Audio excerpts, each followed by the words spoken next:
ಎಲ್ರಿಗೂ ನಮಸ್ಕಾರ. ಕ್ರಿಸ್ಮಸ್ ಹತ್ರ ಬಂತು, ಹಾಗೆ ಹೊಸ ವರ್ಷ ಕೂಡ ಹತ್ರ ಬರ್ತಾ ಇದೆ. ಹಾಗಾಗಿ ಮನೆಯಲ್ಲಿರೋ ಪದಾರ್ಥಗಳನ್ನ ಬಳಸ್ಕೊಂಡು ಫ್ರೂಟ್ ಆ್ಯಂಡ್ ನಟ್ಸ್ ಪ್ಲಮ್ ಕೇಕ್ನ ಮಾಡೋದು ನೋಡೋಣ. ಮೊಟ್ಟೆ ಬಳಸ್ದೇನೆ ಕೂಡ ಮಾಡ್ತಾ ಇದ್ದೀನಿ. ತುಂಬ ಈಸಿಯಾಗಿ, ತುಂಬ ರುಚಿಯಾಗಿ, ಸಾಫ್ಟಾಗಿ ಪ್ಲಮ್ ಕೇಕ್ ಹೇಗೆ ಮಾಡೋದು ಅಂತ ನೋಡೋಣ. ಮೊದಲು ಎಲ್ಲ ಡ್ರೈ ಫ್ರೂಟ್ಸ್ನ ಹಣ್ಣಿನ ಜ್ಯೂಸಲ್ಲಿ ನೆನೆಸಿಟ್ಕೊಬೇಕಾಗತ್ತೆ. ನಾನಿಲ್ಲಿ ಕಿತ್ತಳೆ ಹಣ್ಣನ್ನು ತೊಗೊಂಡಿದ್ದೀನಿ. 1.5 ಕಿತ್ತಳೆ ಹಣ್ಣನ್ನು ಈ ಥರ ಜ್ಯೂಸ್ನ ರೆಡಿ ಮಾಡಿಕೊಂಡು ಅಳತೆ ಮಾಡ್ಕೊಂಡಿದ್ದೀನಿ. ನೋಡಿ, ಇಲ್ಲಿ ಅರ್ಧ ಕಪ್ಪಿಗೆ 1 ಸ್ಪೂನ್ ಅಷ್ಟು ಕಡಿಮೆ ಇದೆ. ಅಷ್ಟು ಸಾಕಾಗತ್ತೆ ನಾವು ಮಾಡ್ತಿರೋ ಅಳತೆಗೆ. ಈ ಜ್ಯೂಸ್ನ ಒಂದು ಬಾಕ್ಸಿಗೆ ಹಾಕ್ಕೊತಾ ಇದ್ದೀನಿ. ಇದಕ್ಕೆಲ್ಲ ಡ್ರೈ ಫ್ರೂಟ್ಸ್ನ ಸಣ್ಣದಾಗಿ ಕಟ್ ಮಾಡಿ ಹಾಕ್ಕೊಬೇಕು. ನಿಮಗೆ ಯಾವ್ಯಾವ್ದು ಅವೈಲೇಬಲ್ ಇರುತ್ತಲ್ಲ ಎಲ್ಲದನ್ನು ಹಾಕ್ಕೊಳ್ಳಿ. ನಾನಿಲ್ಲಿ ಕ್ರೇನ್ಬೆರಿ, ದ್ರಾಕ್ಷಿ, ಬಾದಾಮಿ, ಗೋಡಂಬಿ ಮತ್ತು ಟೂಟಿ ಫ್ರೂಟಿ ಇಷ್ಟನ್ನೇ ಹಾಕ್ಕೊತಾ ಇದ್ದೀನಿ. ಎಲ್ಲದನ್ನು ಒಂದ್ಸಲ ಮಿಕ್ಸ್ ಮಾಡಿಕೊಂಡು ಕ್ಯಾಪ್ ಹಾಕಿ ಕ್ಲೋಸ್ ಮಾಡಿ ಇಟ್ಬಿಡಿ. Minimum 10 hour ನೆನಿಬೇಕು. ಚೆನ್ನಾಗಿ ನೆಂದ್ರಷ್ಟು ಫ್ರೂಟ್ ಆ್ಯಂಡ್ ನಟ್ಸ್ ಎಲ್ಲ ಜ್ಯೂಸ್ ಎಳ್ಕೊಂಡು ಚೆನ್ನಾಗಿ ರುಚಿಯಾಗಿ ಬರುತ್ತೆ.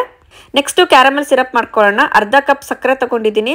ಸಕ್ಕರೆನ ಪೂರ್ತಿಯಾಗಿ ಪಾತ್ರೆಗೆ ಹರಡ್ಕೊಂಡು ಮಿಕ್ಸ್ ಮಾಡ್ತಾ ಇದ್ರೆ ಮೀಡಿಯಂ ಫ್ಲೇಮಲ್ಲಿ ಇಟ್ಕೊಂಡು ತನ್ನಿಂತಾನೆ ಸಕ್ಕರೆ ಎಲ್ಲ ಕರಗ್ಬಿಟ್ಟು ಈ ಕ್ಯಾರಮೆಲ್ ಸಿರಪ್ಪು ರೆಡಿ ಆಗುತ್ತೆ. ನೀರೇನು ಬಳಸಬಾರ್ದು ಈ ಸಿರಪ್ ಮಾಡಬೇಕಾದ್ರೆ, ಹಾಗೆ ಮಾಡ್ಕೊಬೇಕಾಗತ್ತೆ. ಸಕ್ಕರೆ ಎಲ್ಲ ಪೂರ್ತಿ ಕರಗ್ಬಿಟ್ಟು ಈ ಗೋಲ್ಡನ್ ಕಲರ್ ಬರುತ್ತೆ ನೋಡಿ. ಗೋಲ್ಡನ್ ಕಲರ್ ಬಂದಮೇಲೆ ಕ್ಯಾರಮೆಲ್ ಸಿರಪ್ಪು ಈ ಥರ ರೆಡಿ ಆಗುತ್ತೆ. ಇದಕ್ಕೇನೆ ನೀರು ಹಾಕ್ಕೊಬೇಕಾಗತ್ತೆ. ತಣ್ಣೀರನ್ನ ಹಾಕ್ಕೊಬಾರ್ದು, ಬಿಸಿ ನೀರನ್ನ ಒಂದು ಕಡೆ ಕುದಿಯಕ್ಕೆ ಇಟ್ಕೊಬೇಕು. ಎಷ್ಟು ಅಂದರೆ ನೀವು ಅರ್ಧ ಕಪ್ ಸಕ್ಕರೆ ತೊಗೊಂಡಿದ್ದೀರಾ ಅಂದರೆ ಅರ್ಧ ಕಪ್ಪು ಬಿಸಿನೀರು ಹಾಕಬೇಕು. ತಣ್ಣೀರು ಮಾತ್ರ ಉಪಯೋಗಿಸೋಕೆ ಹೋಗಬೇಡಿ, ಗಟ್ಟಿ ಆಗಿಬಿಡತ್ತೆ. ಬಿಸಿನೀರನ್ನ ಹಾಕಿ ಈ ಥರ ಮಿಕ್ಸ್ ಮಾಡ್ತಾ ಇದ್ರೆ ಸಿರಪ್ಪು ರೆಡಿ ಆಗುತ್ತೆ. ಎಲ್ಲ ನೀರು ಹಾಕಿದ ಮೇಲೆ ಗ್ಯಾಸ್ ಆಫ್ ಮಾಡಿಬಿಟ್ಟು ಸೈಡಿಗೆ ಎತ್ತಿಟ್ಬಿಡಿ. ಗ್ಯಾಸ್ ಆಫ್ ಮಾಡಿದ ಮೇಲೆ 1 ನಿಮಿಷ ಈ ಥರ ಮಿಕ್ಸ್ ಮಾಡಿ ಪೂರ್ತಿ ತಣ್ಣಗಾಕಿ ಬಿಟ್ಬಿಡಿ. ಈಗ ಕ್ಯಾರಮೆಲ್ ಸಿರಪ್ ರೆಡಿ ಆಯಿತು. ನೆಕ್ಸ್ಟ್ ಕೇಕ್ ಬ್ಯಾಟರ್ ಮಾಡ್ಕೊಳ್ಳೋಣ.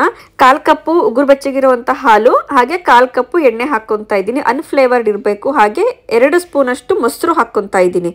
ಆಮೇಲೆ ನಾವೇನು ಕ್ಯಾರಮೆಲ್ ಸಿರಪ್ ಮಾಡ್ಕೊಂಡಿದ್ದೀವಲ್ಲ ಅದನ್ನು ಕೂಡ ಹಾಕ್ಕೊಂಡು ಇದಕ್ಕೆ ವೆನಿಲಾ ಎಸೆನ್ಸ್ ಹಾಕ್ಕೊತಾ ಇದ್ದೀನಿ. 2 ಡ್ರಾಪ್ಸ್ ಅಷ್ಟು, ಅಥವಾ ಏಲಕ್ಕಿ ಪುಡಿ ಇದ್ದರೆ ಅದನ್ನು ಕೂಡ ಹಾಕೊಬೋದು, ಎಸೆನ್ಸ್ ಇಲ್ಲ ಅಂದರೆ. ಇದೆಲ್ಲ ಹಾಕಿ ವಿಸ್ಕ್ ಇತ್ತು ಅಂದರೆ ಮನೇಲಿ ವಿಸ್ಕಲ್ಲೇ ಈ ಥರ ಪೂರ್ತಿ ಹೊಂದ್ಕೊಳ್ಳೋ ಥರ ಮಿಕ್ಸ್ ಮಾಡ್ಕೊಳ್ಳಿ. ನನ್ನ ಹತ್ರ ಬೀಟರ್ ಇರೋದ್ರಿಂದ ನಾನು ಈ ಬೀಟರಲ್ಲೇ ಮಿಕ್ಸ್ ಮಾಡ್ಕೊತಾ ಇದ್ದೀನಿ. ವಿಸ್ಕು, ಬೀಟರು ಅಥವಾ ನಾರ್ಮಲ್ ಸೌಟಲ್ಲೇ ನೀವು ಈ ಥರ ಮಿಕ್ಸ್ ಮಾಡಿಕೊಂಡ್ರೆ ಆಯಿತು. ಜಸ್ಟ್ ಎಲ್ಲದನ್ನು ಮಿಕ್ಸ್ ಆಗಬೇಕು. ಎಲ್ಲ ಎಣ್ಣೆ, ಹಾಲು, ಮೊಸರು ಏನೇ ಹಾಕಿರ್ತೀವಲ್ಲ ಎಲ್ಲದನ್ನು ಒಂದು ಕಡೆ ಮಿಕ್ಸ್ ಆಗಿ ಎಲ್ಲ ಹೊಂದ್ಕೊಬೇಕು. ಹಾಗೆ 1 ಕಪ್ಪು ಮೈದಾ ಹಿಟ್ಟು ಜರಡಿಗೆ ಹಾಕ್ಕೊತಾ ಇದ್ದೀನಿ. ಇದಕ್ಕೇನೆ ಹಾಲಿನ ಪುಡಿ 2 ಟೇಬಲ್ ಸ್ಪೂನು, ಅಥವಾ ಹಾಲಿನ ಪುಡಿ ಬೇಡ ಅಂತ ಅಂದರೆ ಕೋಕೋ ಪೌಡರ್ ಇತ್ತು ಅಂದರೆ ಅದನ್ನು ಕೂಡ ಹಾಕೊಬೋದು. ನೆಕ್ಸ್ಟು ಅರ್ಧ ಟೀ ಸ್ಪೂನು ಬೇಕಿಂಗ್ ಪೌಡರು, ಹಾಗೆ 1/4 ಟೀ ಸ್ಪೂನ್ ಅಷ್ಟು ಅಡುಗೆ ಸೋಡಾ ಹಾಕ್ಕೊತಾ ಇದ್ದೀನಿ. 1 ಚಿಟಿಕೆ ಉಪ್ಪು ಹಾಕ್ಕೊಂಡು ಎಲ್ಲದನ್ನು ಈ ಥರ ಜರಡಿ ಇಟ್ಕೊಬೇಕಾಗತ್ತೆ. ಒಟ್ಟು 1/4 ಕಪ್ ಅಷ್ಟು ಹಿಟ್ಟು ಹಾಕ್ಕೊಂಡಿದ್ದೀನಿ. ಹಾಲಿನ ಪುಡಿ, ಮೈದಾ ಹಿಟ್ಟು 2 ಸೇರಿದ್ರೆ ಎಲ್ಲ ಹಾಕ್ಕೊಂಡ್ಮೇಲೆ ನಾವು ಈ ಥರ ಕಟ್ ಆ್ಯಂಡ್ ಫೋಲ್ಡ್ ಮೆಥಡಲ್ಲಿ ಸೌಟ್ ತೊಗೊಂಡು ಈ ಥರ ಮಿಕ್ಸ್ ಮಾಡ್ಕೊಬೇಕಾಗತ್ತೆ. ಎಲ್ಲ ಕೇಕ್ ರೆಸಿಪಿನಲ್ಲೂ ಅಷ್ಟೇ ಹಿಟ್ಟೆಲ್ಲ ಹಾಕಿದ ಮೇಲೆ ಈ ಮೆಥಡ್ ಉಪಯೋಗಿಸ್ಕೊಂಡೇ ಕೇಕ್ ಬ್ಯಾಟರ್ನ ರೆಡಿ ಮಾಡ್ಕೊಬೇಕಾಗತ್ತೆ. ಪ್ಲಮ್ ಕೇಕ್ ಮಾಡುವಾಗ ಬ್ಯಾಟರ್ ತುಂಬ ತೆಳ್ಳಗಿರಬಾರ್ದು, ಸ್ವಲ್ಪ ತಿಕ್ಕಾಗಿರ್ಬೇಕಾಗತ್ತೆ.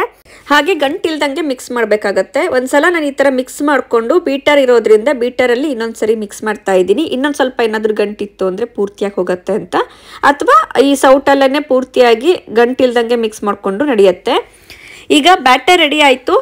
ಇದಕ್ಕೆ ನಾವು ಸೋಕ್ ಮಾಡೋಕೆ ಇಟ್ಟಿದ್ವಲ್ಲ ಫ್ರೂಟ್ ಆ್ಯಂಡ್ ನಟ್ಸಲ್ಲೂ ಆರೆಂಜ್ ಜ್ಯೂಸಲ್ಲಿ ಇದನ್ನು ಹಾಕಬೇಕಾಗತ್ತೆ.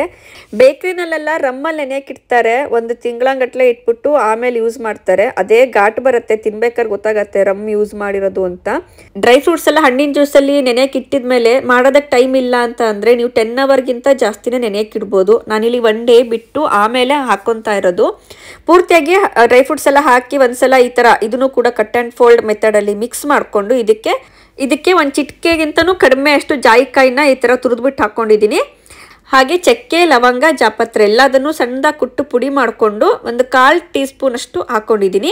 ಎಲ್ಲದನ್ನು ಹಾಕಿ ಈ ಥರ ಮಿಕ್ಸ್ ಮಾಡಿಕೊಂಡು ಈಗ ಕೇಕ್ ಟಿನ್ನಿಗೆ ಟ್ರಾನ್ಸ್ಫರ್ ಮಾಡ್ಕೊಬೇಕು. 1 ಬೇಕಿಂಗ್ ಪೇಪರ್ನ ಹಾಕ್ಕೊಂಡಿದ್ದೀನಿ ಕೇಕ್ ಟಿನ್ನಿಗೆ. ಇದ್ರೆ ಹಾಕೊಬೋದು, ಅಥವಾ ಎಣ್ಣೆ ಮತ್ತು ಮೈದಾ ಹಿಟ್ಟನ್ನ ಸ್ಪ್ರಿಂಕಲ್ ಮಾಡಿಕೊಂಡು ನಡೆಯುತ್ತೆ. ಎಲ್ಲ ಟ್ರಾನ್ಸ್ಫರ್ ಮಾಡ್ಕೊಂಡ್ಮೇಲೆ ಈ ಥರ ಒಂದ್ಸರಿ ಟ್ಯಾಪ್ ಮಾಡಬೇಕಾಗತ್ತೆ. ಏನಾದರೂ ಏರ್ ಬಬಲ್ಸ್ ಇತ್ತು ಅಂದರೆ ಪೂರ್ತಿ ಹೋಗುತ್ತೆ. 1-3 ಸರಿ ಈ ಥರ ಟ್ಯಾಪ್ ಮಾಡಿ ಮೇಲ್ಗಡೆ ಮತ್ತೆ ಡ್ರೈ ಫ್ರೂಟ್ಸಿಂದ ಈ ಥರ ಡೆಕೋರೇಟ್ ಮಾಡ್ಕೊತಾ ಇದ್ದೀನಿ. ಸ್ವಲ್ಪ ಗೋಡಂಬಿ, ಟೂಟಿ ಫ್ರೂಟಿ ಹಾಕೊಂಡಿದ್ದೀನಿ. ಡ್ರೈ ಫ್ರೂಟ್ಸ್ ಜಾಸ್ತಿ ಹಾಕಿದಷ್ಟು ಪ್ಲಮ್ ಕೇಕ್ ತುಂಬ ಚೆನ್ನಾಗಿರುತ್ತೆ. ಈಗ ಪಾತ್ರೆನ 12 ನಿಮಿಷ ಪ್ರೀ ಹೀಟ್ ಮಾಡ್ಕೊಂಡಿದ್ದೀನಿ. ಲೋ ಫ್ಲೇಮಲ್ಲಿ ಇಟ್ಟು ಪಾತ್ರೆ ಒಳಗಡೆ ಸಣ್ಣದೊಂದು ಪ್ಲೇಟ್ ಇಟ್ಟು ಅದ್ರ ಮೇಲ್ಗಡೆ ಈ ಥರ ಟಿನ್ ಇಟ್ಟು ಸುತ್ತಲೂ ಈ ಥರ ಜಾಗ ಬಿಡಬೇಕು ನೋಡಿ, ಒಂದು ಕಚ್ಕೊಬಾರ್ದು ಪಾತ್ರೆಗೆ. ಕರೆಕ್ಟಾಗಿ ಮಿಡಲಲ್ಲಿ ಇಟ್ಟು ಪ್ಲೇಟ್ ಮುಚ್ಚಿ ಲೋ ಫ್ಲೇಮಲ್ಲಿ ಸುಮಾರು 40 ನಿಮಿಷ ಬೇಯಿಸ್ಕೊಂಡಿದ್ದೀನಿ. ನಾರ್ಮಲ್ ಕೇಕ್ ಅಂದರೆ ಒಂದು ಅರ್ಧ ಗಂಟೆನೆಲ್ಲ ಬೆಂದೋಗುತ್ತೆ. ಈ ಫ್ರೂಟ್ ಆ್ಯಂಡ್ ನಟ್ಸ್ ಕೇಕು 40 ನಿಮಿಷ ಬೇಕೇ ಬೇಕು ಬೇಯೋದಕ್ಕೆ. ಬೆಂದಮೇಲೆ ಹೊರಗಡೆ ಇಟ್ಟು ಸೈಡಿಗೆ ಇಟ್ಕೊಳ್ಳಿ. ಈ ಕೇಕ್ ಮೇಲ್ಗಡೆ ಒಂದು ಬಟ್ಟೆ ಮುಚ್ಚಿ ಪೂರ್ತಿ ತಣ್ಣಗಾಗಬೇಕು. ಬಟ್ಟೆ ಮುಚ್ಚಲಿಲ್ಲ ಅಂದರೆ ಒಣಗೋಗ್ಬಿಡತ್ತೆ ಕೇಕ್ ಮೇಲ್ಗಡೆ ಎಲ್ಲ. ಡ್ರೈ ಆದರೆ ಅಷ್ಟು ಚೆನ್ನಾಗಿರೋದಿಲ್ಲ. ಪೂರ್ತಿ ತಣ್ಣಗಾದ್ಮೇಲೆ ನೀವು ಇದನ್ನು ಟಿನ್ನಿಂದ ಟ್ರಾನ್ಸ್ಫರ್ ಮಾಡ್ಕೊಬೇಕಾಗತ್ತೆ. ಸ್ವಲ್ಪ ಬಿಸಿ ಇತ್ತು ಟಿನ್ನಿಗೆ ಕಚ್ಕೊಂಡ್ಬಿಡತ್ತೆ. ಹಾಗೆ ಬ್ಯಾಟರು ತೆಳು ಇರಬಾರ್ದು. ತೆಳು ಇತ್ತು ಅಂದರೆ ಫ್ರೂಟ್ ಆ್ಯಂಡ್ ನಟ್ಸ್ ಏನೇ ಹಾಕಿದ್ರೂ ಕೆಳಗಡೆ ಹೋಗ್ಬಿಡತ್ತೆ. ಪೂರ್ತಿಯಾಗಿ ಕೇಕ್ ಒಳಗಡೆ ಮಿಕ್ಸ್ ಆಗೋದಿಲ್ಲ. ಇದೇ ಹದದಲ್ಲಿ ಇರಬೇಕು. ಕರೆಕ್ಟಾಗಿರೋ ಮೆಥಡ್ ಆಗುತ್ತೆ. ನೋಡಿ ಎಷ್ಟು ಚೆನ್ನಾಗಿ ಬಂದಿದೆ, ಸ್ವಲ್ಪನೂ ಕಚ್ಕೊಂಡಿಲ್ಲ. ಹಾಗೆ ಈ ಕೇಕು ನಾರ್ಮಲ್ ಕೇಕ್ ಥರ ಉಬ್ಬಿ ಬರೋದಿಲ್ಲ. ಫ್ರೂಟ್ ಆ್ಯಂಡ್ ನಟ್ಸ್ ಹಾಕಿರ್ತೀವಲ್ಲ ಇಷ್ಟೇ ಉಬ್ಬಿ ಬರೋದಿದು. ಕೇಕ್ ಮಾಡಿದ್ಮೇಲೆ ತುಂಬ ಅರ್ಜೆಂಟ್ ಮಾಡೋಕ್ಕೆ ಹೋಗಬೇಡಿ. 1-2 ಅವರ್ಸ್ ಆದರೂ ಬಿಡಬೇಕು ಪೂರ್ತಿ ತಣ್ಣಗಾಗಿ ಆಮೇಲೆ ಕಟ್ ಮಾಡೋದಕ್ಕೆ. ನೋಡಿ ಎಷ್ಟು ಚೆನ್ನಾಗಿ ಕಟ್ ಆಗಿದೆ. ಹಾಗೆ ತುಂಬ ರುಚಿಯಾಗಿ ಕೂಡ ಬಂದಿದೆ ಕೇಕು. ಅಪರೂಪಕ್ಕೊಂದ್ಸರಿ ಈ ಥರ ನಮಗೆ ಇಷ್ಟವಾದ ರೀತಿಯಲ್ಲಿ ಫ್ರೂಟ್ ಆ್ಯಂಡ್ ನಟ್ಸ್ ಬಳಸ್ಕೊಂಡು ಕೇಕ್ ಮಾಡ್ಕೊಂಡ್ರೆ ಮನೆಯಲ್ಲಿ ಎಲ್ಲರೂ ಖುಷಿ ಪಡ್ತಾರೆ. ನಿಮಗೂ ಕೂಡ ಖುಷಿಯಾಗಿದೆ ನಾನು ಕೇಕ್ ಮಾಡಿದೆ ಅಂತ. ಈ ರೆಸಿಪಿ ನಿಮಗೆಲ್ಲರಿಗೂ ಇಷ್ಟ ಆಗಿದೆ ಅಂತ ಭಾವಿಸ್ತೀನಿ. ಇಷ್ಟ ಆದರೆ ದೀಪಿಕಾ ಕನ್ನಡ ಚಾನಲ್ ಸಬ್ಸ್ಕ್ರೈಬ್ ಮಾಡಿ, ಶೇರ್ ಮಾಡಿ, ಲೈಕ್ ಮಾಡಿ. Thank you.